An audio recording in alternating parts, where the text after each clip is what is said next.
నీటిలో పీల్చేవి పీల్వన్వి అవి తెలుసుకుందాం. ఇక్కడ కొన్ని వస్తువులు పెట్టినా కదా నేను, ఇవి ఏంటిదో చూద్దాం. ఫస్ట్ ఇవి బేషన్ కదా, బేషన్లో ఏమున్నాయి?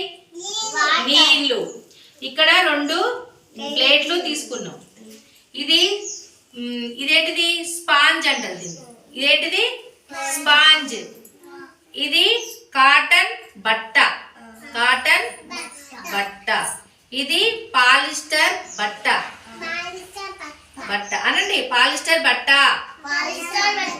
ఇక్కడ ఏమున్నాయి చూద్దాం. ఈ వృత్తంలో ఏమున్నాయి? ఈ వృత్తంలో ఒకటి చెక్క ముక్క, తర్వాత కొన్ని పుల్లలు.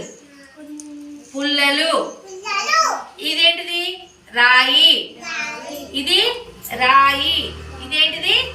రాయి.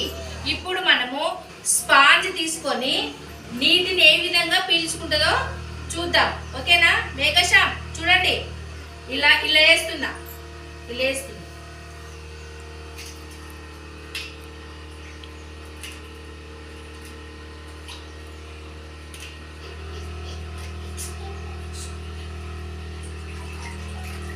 ఈ స్పాంజ్లో నీళ్ళు తీసుకున్నా కదా, ఇప్పుడు దీంట్లో ఎన్ని నీళ్ళు వస్తాయో చూద్దాం.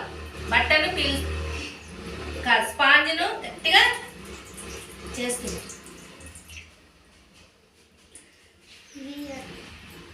ఎన్ని వచ్చినాయి చూడు నీళ్ళు స్పాంజ్ తోటి. ఓకే, ఇంకొకటి, ఇది కాటన్ కదా, కాటన్ బట్ట కదా. ఈ కాటన్ బట్ట తోటి నీళ్ళు ఎన్ని వస్తాయో చూద్దాం. దీంట్లో ముంచుకొని మనము చేయాలి. ఇది కాటన్ బట్టతోటి ఇలా చూసినావా?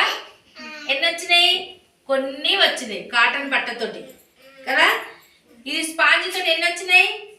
ఇగో చాలా వచ్చినాయి స్పాంజ్ తోటి. ఇది కాటన్ తోటి కొన్నే వచ్చినాయి. ఓకేనా పిల్లలు? మీరు కూడా ఇంటికాడికి వెళ్ళి ఇలాంటి చేయాలి. క్లాప్స్ కొట్టండి.